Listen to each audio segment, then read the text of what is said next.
We're here at the International Energy Forum, and joining me now is Bob McNally. He's the president of Rapidan Energy Group. Thank you so much, Bob, for joining us. When we look at the energy outlooks, how important is it that you take the time to actually really look at them in depth, really analyze them, and have that discussion, have the dialogue? Vitally important, Etney, and it's great to be here. After food, energy, oil, petroleum, renewables is the most important thing we do on the planet. It's vital to stable civilization and growth and geopolitical security. And we look, everybody on the planet looks to the public agencies, the IEA, OPEC, the EIA, for information and analysis about energy, whether it's short-term disruptions in price movements or longer-term transitions.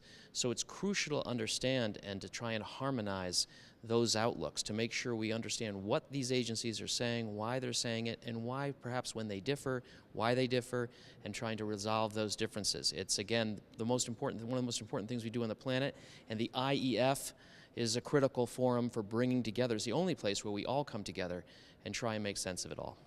Now, when you talk to your other colleagues who are here, and it's a very, very diverse group who's been here for the last few days, really from around the world, from different sectors, what's been the big concern? What are people talking about? What seems to be the urgency? You know, and it's the United Nations here. Everybody's from everywhere. It's really something. You know, I think the biggest industry concern and official concern is really the criticism that especially the hydrocarbon industry is coming under from politicians and political leaders and so forth. You saw that in Aramco Chairman Amin Nasser's speech earlier this week at IP Week in London. Minister Afala's remarks bore on that, and that is something everyone's really feeling and seeing wherever they're coming from, whether it's think tanks or the energy sector, renewable energy sector, whether you're an analyst or an advocate. That is something that's rising around the world and bringing folks together here, and they're talking about. I think it's their main concern is this really this concern about the pace of the transition to decarbonized energy.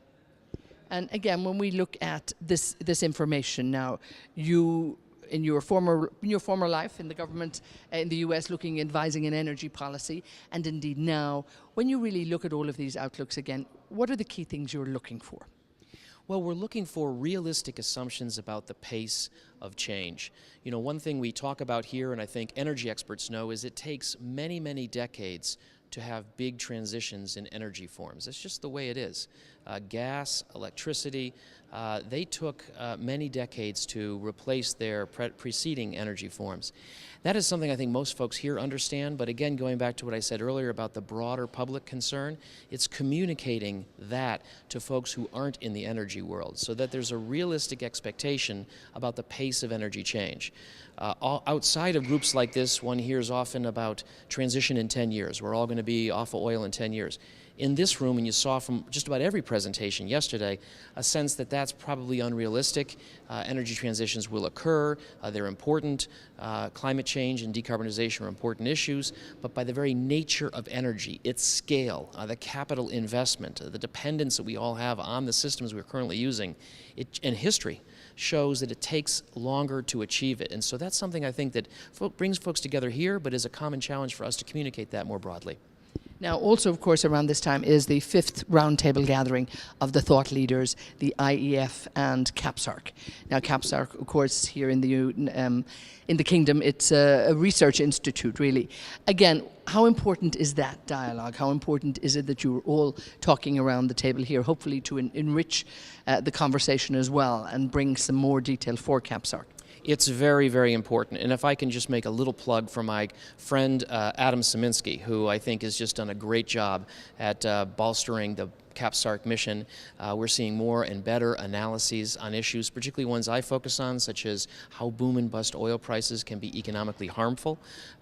Really, CAPSARC is bringing sort of the discussions that we have here to the next level by producing analysis and data that we need to be able to understand the impacts of things like boom and bust oil price cycles, the importance of spare capacity in the oil industry, and to be able to communicate that for that education mission I talked about earlier. So very, very important, doing more work, getting more noticed. I know in Washington and the East Coast, New York and so forth, CAPSARC is coming more and more on the radar screen, and I'm glad to see it.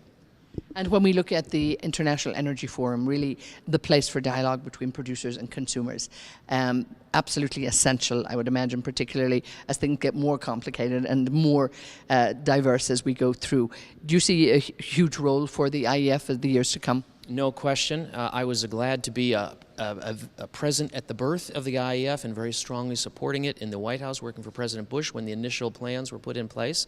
It is, I said earlier, a crucial venue for officials, agencies and barrel counters, both in the private and public sectors, companies, producers, NGOs, and consultants to come together and focus on, again, the data, the transitions, the assumptions, the policy that drive energy. I can't think of a more important issue and a more important organization to bring folks together on that. No one does it like IEF. Super, we leave it there. Thank you so much.